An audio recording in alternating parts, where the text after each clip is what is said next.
اخطر سر عن الفلوس. ليه الفلوس مش بتيجي لك رغم كل محاولاتك؟ الحقيقة اللي محدش بيقولها لك. رائد الافكار الوحيد في الوطن العربي.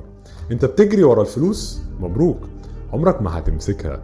في سر خطير لو فهمته الفلوس هتجيلك بكل سهولة، ولو ما فهمتهوش هتفضل طول عمرك بتجري وراها من غير نتيجة، والسر ده محدش بيقولك عليه. عايز تعرف ليه ناس معينة الفلوس بتتجمع عندها بسرعة وناس تانية مهما حاولوا مش بيكسبوا غير الفتات؟ تابع معايا للنهاية، لأن الإجابة هتغير طريقة تفكيرك عن الفلوس للأبد. الفيديو ده قاتل، السر اللي محدش بيقولهولك عن الفلوس. الفلوس ما بتحبش الناس اللي بتحتاجها، لكن بتيجي للناس اللي فاهمينها وبيتصرفوا معاها صح. انت مش فقير لانك مش بتشتغل كفاية، ومش لان الظروف ضدك. انت فقير لانك بتتعامل مع الفلوس بغباء، وده اللي بيخليها تهرب منك. الموضوع مش قوة، مش مجهود، مش وقت. الموضوع طريقة تفكير مختلفة تماما. الغلطة الأولى، انت بتشوف الفلوس كهدف مش كأداة. 90% من الناس فاكرين ان الفلوس هي الهدف، فبيفضلوا طول حياتهم بيحاولوا يزودوها. لكن الحقيقة اللي هتصدمك، الفلوس مش هدف، الفلوس مجرد نتيجة. انت مش مفروض تسأل ازاي اكسب فلوس، انت المفروض تسأل ازاي اوصل لحاجة الناس مستعدين يدفعوا فيها. المطلوب منك دور عن القيمة اللي تقدر تقدمها للناس، ان الفلوس هي مجرد مكافأة على القيمة دي. الغلطة التانية، انت بتدور على الفلوس في المكان الغلط. انت متخيل انك لو اشتغلت اكتر الفلوس هتزيد، لكن الحقيقة ان الفلوس مش موجودة في عدد الساعات، الفلوس موجودة في نوع الشغل اللي انت بتعمله. وتعال اقولك على مثال عشان افهمك الجزئية دي. في واحد مثلا شغال عامل في مصنع 12 ساعة في اليوم، بيكسب بالكاد وبالعافية مصاريفه. واحد تاني عنده متجر الكتروني بيكسب 10 اضعاف وهو قاعد في البيت تحت التكييف. ايه الفرق هنا؟ الاول بيبيع وقته، والتاني بيبيع قيمة للناس وبيخلي الفلوس تشتغل لصالحه. المطلوب منك، لو شغلك الحالي مش بيجيب لك دخل يزيد مع الوقت، فانت في المكان الغلط. دور على طرق تزود فيها القيمة مش عدد الساعات. تعال اقولك على الغلطة التالتة، انت بتخاف من المخاطرة. شوف المقارنة او المفارقة العجيبة.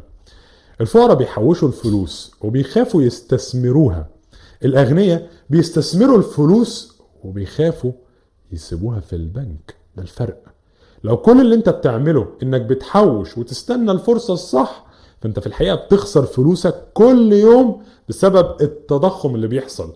المطلوب منك انك تبدأ تستثمر حتى لو مبالغ صغيرة، لان الفلوس اللي مش شغالة هي فلوس بتموت حرفيا.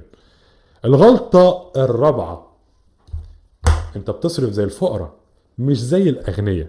ايه ده؟ الفقراء لما بيبقى معاهم فلوس أول حاجة بيفكروا فيها ايه؟ معروفة.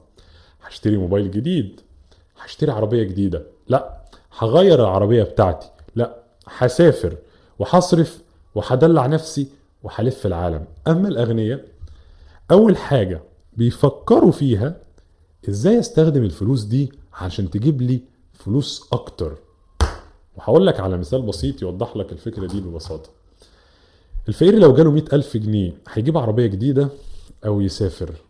الغني لو جاله نفس المبلغ مش اكتر هيستثمره في مشروع صغير، وبعد سنة هيبقى 200,000 جنيه، يعني الضعف. المطلوب منك قبل ما تصرف اسأل نفسك، هل الفلوس دي هتجيب لي دخل اكتر؟ لو لأ، فانت بتصرف غلط. الغلطة الخامسة، انت ما عندكش صبر. انت ما عندكش صبر. الفقراء عايزين فلوس بسرعة، ولو مشروعهم ما كسبش اول شهر بيسيبوه. اما الاغنياء فعارفين ان بناء الثروة بياخد وقت، وان البداية لازم تكون صعبة. جيف بيزوس مؤسس امازون اشتغل 3 سنين من غير ربح. ايلون ماسك دخل في ديون بمئات الملايين قبل ما ينجح. ايه اللي خلاهم يكملوا؟ لانهم فاهمين ان الفلوس مش بتيجي بسرعة، لكن اللي بيصبر هو اللي بيحصد الثروة الحقيقية. المطلوب منك ما تتوقعش الثراء السريع، وابني حاجة تفضل تكبر مع الوقت، مش تكبر بسرعة. الخاتمة النارية اللي هتخليك تتحرك فورا.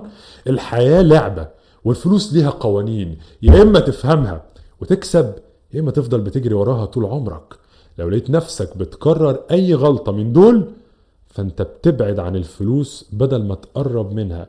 والسؤال الوحيد اللي باقي هو: هتفضل تجري ورا الفلوس، ولا هتخلي الفلوس هي اللي تجري وراك؟